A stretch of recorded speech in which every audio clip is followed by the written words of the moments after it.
Un flaquito carioca salido de una favela que tiene un calzado infantil se convierte en el mejor ejecutor de pelota parada de toda la historia. Desprecia a Europa porque solo le interesa jugar en Brasil y se convierte en el máximo ídolo y referente del Corinthians. Entre medio, es elegido el jugador más odiado del Brasileirao. Se agarra a cazotes con Javier Mascherano. ¡Oh, la concha de tu madre!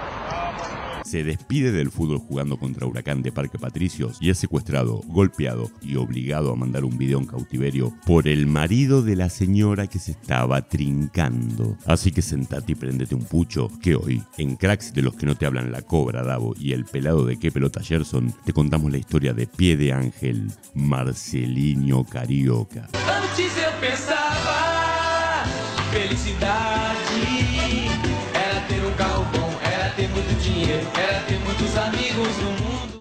La historia arranca precisamente acá, el 30 de noviembre de 1988, cuando en medio de un Flamengo Fluminense, Zico sale lesionado y el muy copado se va directamente a la casa sin importarle el resto del encuentro, posibilitando el debut de este garoto desnutrido de 16 años, Marcelo Pereira Sursin, en ese momento simplemente Marcelinho. Entonces, el pibe, que calzaba botines talla 35, se convirtió en la figura indiscutida del encuentro, siendo vertical, atrevido, gambeteando siempre para adelante y ayudando a su equipo a derrotar al Fluminense 1-0 con un gol de Bebeto. A partir de ese momento, y pese a que era el niño mimado de los hinchas, a Marcelinho le costó hacerse con la titularidad indiscutida, aunque siempre que entraba hacía golazos de jugada, golazos infernales de tiro libre y dejaba destellos del talento canchero que en esa época se le pedía siempre a los habilidosos brasileños, porque si el habilidoso brasileño no es canchero, entonces no es un habilidoso brasileño. En el Flamengo, Marcelinho ganó, además de un montón de copas y torneos menores, la Copa de Brasil de 1990, lo que le permitió jugar la Copa Libertadores del 91 y salir a la Bombonera con esta bandera que decía Maradona, Flamengo te ama hoy y siempre, pocos días después que el Diego haya caído preso por drogas, el Campeonato Carioca de 1991 y la frutilla del postre, el Brasileirao de 1992, en una trágica final contra el Botafogo en el Maracaná, en el que muchos de estos tucanes volaron de la tercera bandeja y 3 de ellos se convirtieron en angelitos. No puedo poner el video acá porque me cancelan, pero en la versión para YouTube está completo, así que andá y suscribite, viejo. Búscame como Siriaco A. López. La A es de Alejandro. Así las cosas, el querido Marcelinho tuvo que esperar hasta 1993 para ser titular en el Flamengo, y aquel año no solo no ganaron ningún título, sino que nuestro protagonista, en la final de la Supercopa Sudamericana de 1993, erró el único penal, posibilitando un nuevo título al San Pablo de Tele Santana. Cuando algunos ingratos hinchas del Flamengo lo abucharon después de eso, el volante pidió ser transferido, apareció el Corinthians y Pie de Ángel se convertiría en leyenda. De entrada, los paulistas lo rebautizaron como Marcelinho Carioca, ya que en el plantel estaba Marcelinho Paulista, al que ya nadie recuerda. Y acá comienza la etapa rockstar del Carioca. Es la manija del equipo, hace golazos, regala lujos, es consagrado capitán y los torcedores deliran de orgullo ante su figura. Con el Timao, Marcelinho ganó la Copa de Brasil de 1995, donde marcó 2 goles en las finales contra Gremio, el Campeonato Paulista de 1997, donde marcó 2 goles en las finales contra Palmeiras, y el Torneo Paulista de 1997, donde hubo un cuadrangular final y por supuesto el Carioca hizo goles. Pero justo cuando tenía todo para dar el zarpazo y por fin conseguir el Brasileirao siendo figura, apareció el filósofo Jorge Valdano con una valija llena de billetes y se lo llevó a jugar al Valencia de la recientemente denominada Liga de las Estrellas Española. En España, Pie de Ángel le fue pésimo, jugó apenas 6 partidos y convirtió un mísero gol. A Valdano lo echaron y el nuevo entrenador, Claudio Ranieri, lo invitó gentilmente a marcharse del equipo. ¿Por qué razón? Por esta, viejo, por esta, bro. Marcelinho no iba a entrenar porque se la pasaba de fiesta con Romario y con el burrito Ortega. Pero bueno, esos son los riesgos de tener talento brasileño. Marcelino es brasileño, Romario es brasileño y a Ortega le gusta la fiesta y la gambeta, también es brasileño. Como muchos equipos lo querían comprar pero ninguno tenía un real, la Federación Paulista adquirió sus derechos y lanzó la campaña Disque Marcelinho, donde los torcedores del equipo de San Pablo llamaban a una línea caliente y les descontaban $3 por cabeza. El equipo que más llamadas hacía se quedaba con Marcelinho, quien usaba en las promociones una camiseta con los colores de los equipos grandes del estadio. ¡Qué careta! Para comprarlo había que poner $7 millones. Los hinchas del Corinthians pusieron 16 millones y Marcelinho volvió a su lugar en el mundo. Torcedor, é você quem vai escolher o novo clube do Marcelinho Carioca.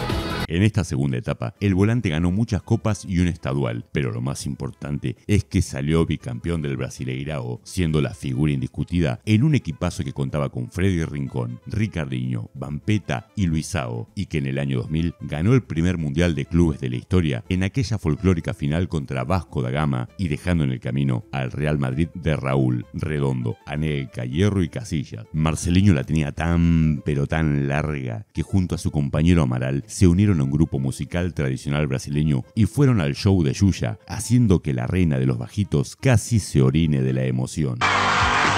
Planeta Xuxa. Marcelinho, tira, Pelé, Amaral, Mário,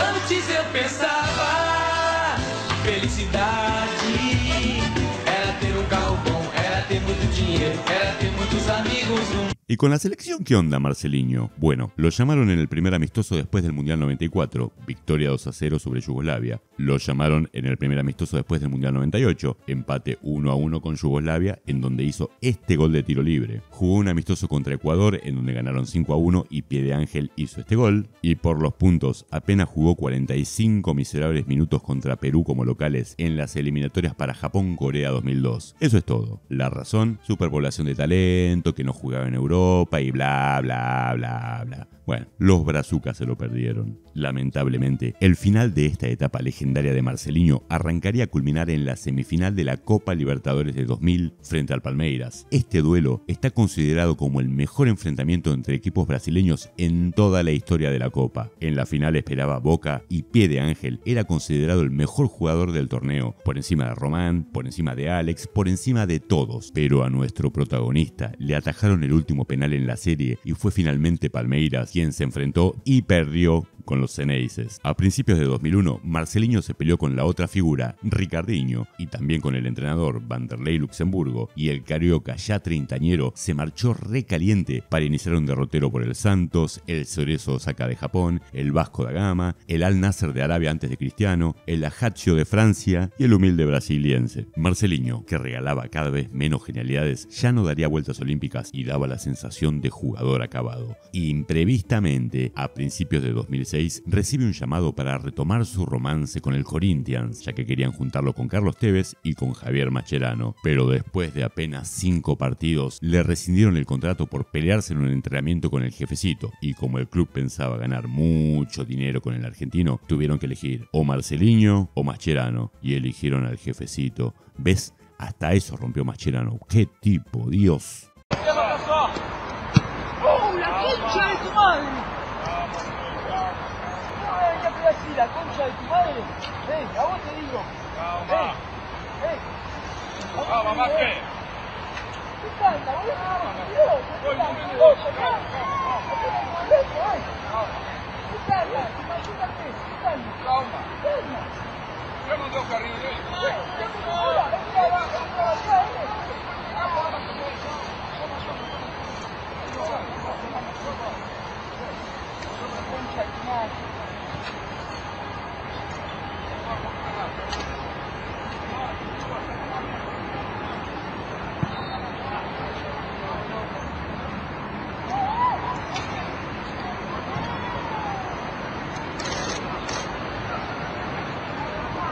Marcelinho se fue 2 años al ascenso brasileño a hacer magia con el modesto Santo André y en enero de 2010, ya con 39 años, recibió un nuevo llamado del Corinthians, quienes le ofrecían, por ser el máximo ídolo histórico, convertirse en el embajador del centenario de la institución, volver a ponerse los cortos y un montón de actividades relacionadas con el acontecimiento. Así que con todos los torcedores emocionados, Marcelinho Carioca apareció con la remera número 100 en el primer amistoso contra Huracán de Parque Patricios y le devolvió el alma y la alegría al Corinthians. Lamentablemente, a los pocos días le cancelaron el contrato porque el club no podía permitir que su reciente embajador plenipotenciario se pase por los boliches alcoholizado y en compañía de señoritas. ¿Y qué esperaban? Es un talentoso volante brasileño canchero. La parranda está en su ADN, viejo. Marcelinho se retiró del fútbol, pero no de la vida pública brasileña. Jugó un mundial de clubes de fútbol playa para Corinthians, fue diputado por San Pablo y ocupó otros cargos públicos. Participó del Tu Cara Me Suena brasileño y fue panelista televisivo, donde en modo Gatti, Bocini o Bete Alonso, siempre que puede le tira veneno al resto de los jugadores del Corinthians, pasados y presentes. Pero su highlight fue cuando un marido, cansado que el astro le haga chucu chucu a su señora esposa, le dio una linda tunda y lo secuestró durante una noche, obligándolo a grabar un video que se hizo viral en redes y que debería estar en el Museo Mundial de Internet. Bem, gente, eu tava no show em Itaquera, né, curtindo lá um samba, e aí eu saí com uma mulher que é casada, sabe, depois, e aí o marido dela pegou, me sequestrou e me levou, e esse foi o B.O. Confirmo tudo que ele tá falando. Eu sou casada e meu esposo secuestrou ele e colocou a gente no cativeiro. Pero yo y el joven Siriaco López nos quedamos con este Marcelinho Carioca, el que tiene su propia estatua, el que pateó tiro libres mejor que ningún ser humano en la historia, el único que convirtió una falta asustando a toda la barrera del Palmeiras, el legendario, el único, el cancherito. Así que ya sabes, hermano, cuando te pregunten cuál fue el mejor pateador de tiro libres de la historia, deja de repetir como un lorito, Juninho, Cristiano, Messi, Maradona, Roberto Carlos, Beckham o el que sea. El mejor pateador de tiros libres de la historia se llama Marcelo Pereira Sursin. Le dicen Marcelinho Carioca y le gusta la noche, el alcohol y la joda como a todo ser humano de bien. Está escrito.